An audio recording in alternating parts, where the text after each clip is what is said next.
Toll gates రూపంలో వసూలు చేసేటటువంటి కార్యక్రమం. అంతేకాదు ఉమ్మడి రాష్ట్రంలో ప్రభుత్వ రంగంలో ఉన్నటువంటి 58 కార్పొరేషన్లో విత్డ్రా చేసేసుకుని ప్రైవేట్ రంగానికి అప్పచెప్పేశాడు.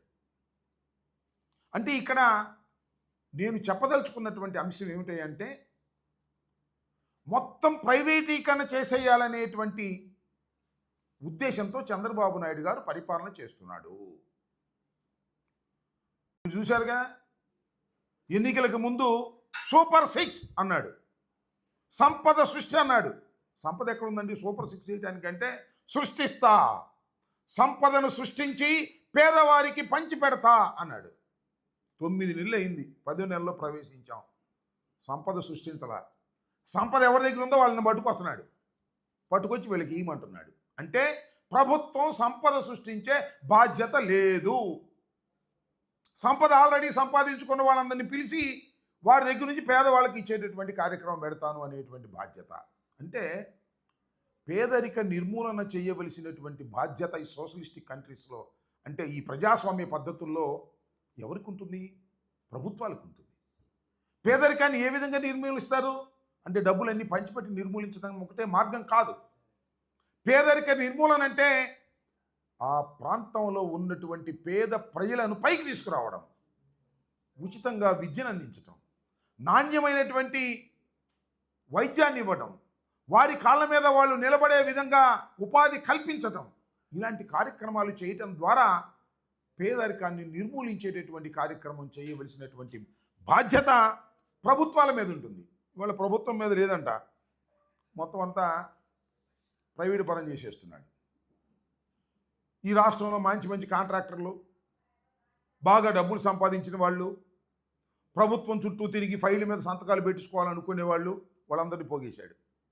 నిన్న డయాస్ మీద కూర్చోబెట్టాడు, చూశారు కదా. మెగా కృష్ణారెడ్డి గారు, చలమలశెట్టి సునీలు. మెగా కృష్ణారెడ్డి గారు ఈజ్ ఎ గుడ్ కాంట్రాక్టర్. పోలవరానికి కూడా ఆయనే కాంట్రాక్టర్. ఇప్పుడు నాట్ ఓన్లీ పోలవరం, ఇంకా మన రాష్ట్రంలో ఉన్నటువంటివి, ఇతర రాష్ట్రాల్లో, ఇతర దేశాల్లో ఉన్నటువంటి కాంట్రాక్టులు చేస్తున్నటువంటి వ్యక్తి. అలాగే చలమలశెట్టి ఆయన Greenko is a big organisation, బాగా సక్సెస్ఫుల్గా సంపాదించినటువంటి వ్యక్తి. అలాగే సజ్జన్ గోయంకా, ఇంకా వీళ్ళతో పాటు ఒక 600 మందిని బాగా సంపాదించిన వాళ్ళని తీసుకొచ్చి కూర్చోబెట్టాడు.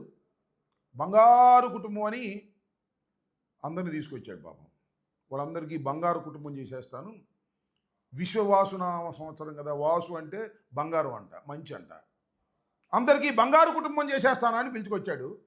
అది రేస్ మీద 4 కూర్చోబెట్టాడు, వాళ్ళతో ఉపన్యాసాలు చెప్పించాడు. బంగారు కుటుంబం సర్దుకున్నారు. ఇంకా వాళ్ళు బాధిత కుటుంబాలు. నేను మనవి చేస్తున్నా, నారా చంద్రబాబు నాయుడు గారు, మీరు అధికారంలోకి వచ్చిన తర్వాత ఏయో సంక్షేమ కార్యక్రమాలు ఇంకా పెరుగుతాయని ఆశపడి మీకు ఓటు వేస్తే ఇవాళ సంక్షేమ కార్యక్రమాలన్నీ పోయాయి. మీ సూపర్ 6 సంగ దేవుడేరు ఉన్నటువంటి సంక్షేమ కార్యక్రమాలు కూడా పోగొట్టేశారు. జగన్మోహన్ రెడ్డి గారు ఇచ్చేటటువంటి సంక్షేమ కార్యక్రమాలు ప్రతి నెల మొదటి వారంలో వచ్చేటటువంటివన్నీ కూడా తీసేశారు. తోలుకొచ్చారు మొత్తాన్ని బస్సుల్లో, బంగారు కుటుంబం అని. అక్కడ ఉన్నోళ్ళు పైన ఉన్నోళ్ళే బంగారు కుటుంబాలు. 2 ఈ రాష్ట్రంలో బంగారు కుటుంబాలు. తెలుగుదేశం పార్టీ అధికారంలోకి వచ్చిన తర్వాత ఒకటి చంద్రబాబు నాయుడు గారి కుటుంబం, ఒకటి పవన్ కళ్యాణ్ గారి కుటుంబం. చంద్రబాబు నాయుడు గారు వాళ్ళ అబ్బాయి బంగారు కుటుంబం, పవన్ కళ్యాణ్ గారు వాళ్ళ అన్న బంగారు కుటుంబం. ఈ 2 బంగారు కుటుంబాలు తప్ప ఈ రాష్ట్రంలో పేద ప్రజలను బంగారు కుటుంబంగా చేసేటటువంటి శక్తి కానీ, సామర్థ్యం కానీ, ఆలోచన కానీ చంద్రబాబు నాయుడు గారికి లేదు. మీకు అందరికీ గుర్తుండే ఉంటుంది, చంద్రబాబు నాయుడు గారు తొలిసారిగా ముఖ్యమంత్రి అయినప్పుడు ఇలాగే పొలిటికల్ స్టంట్లు భలే పెడతాడు ఆయన. పబ్లిసిటీ స్టంట్, పబ్లిసిటీ పిచ్చి. ఆయన ఒక పథకం పెట్టడం, దాన్ని అద్భుతంగా ఫ్రంట్ పేజీలో రాసేటటువంటి, వండి వార్చేటటువంటి పత్రికలు తయారు కావటం.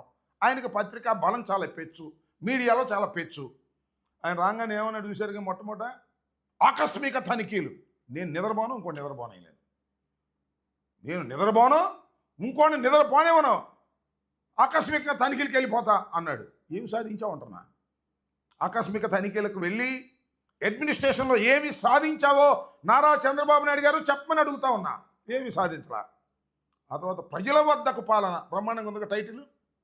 సినిమా టైటిల్స్ లాగా బ్రహ్మాండంగా ఉన్నాయి.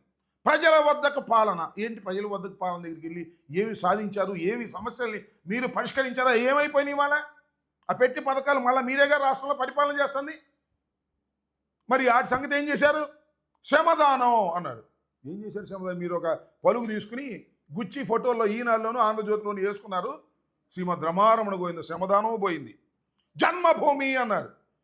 అయ్యా ఇతర దేశాల్లో ఉన్న సోదరులారా, మీ జన్మభూమిని మీరు బాగు చేయండి, మీ ఊరిని మీరు బాగు చేయండి అని ఒక స్లోగన్ ఇచ్చారు. ఏమైంది?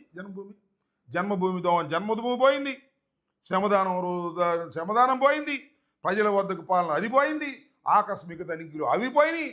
నేను మారిపోయినకి నేను ఏం చేయను అన్నావు. మళ్ళా అవన్నీ కాదు, దత్తత గ్రామాలని చెప్పి ఐఏఎస్ వాళ్ళు, ఐపీఎస్ వాళ్ళు, పెద్ద వాళ్ళు మీ గ్రామాలను దత్తత తీసుకోండి, ఆ దత్తత తీసుకుని దాన్ని బాగు చేయండి అన్న. ఎన్ని గ్రామాలు దత్తత తీసుకుని బాగు చేశారు చెప్పబ్బా, నాకు అర్థం కాల.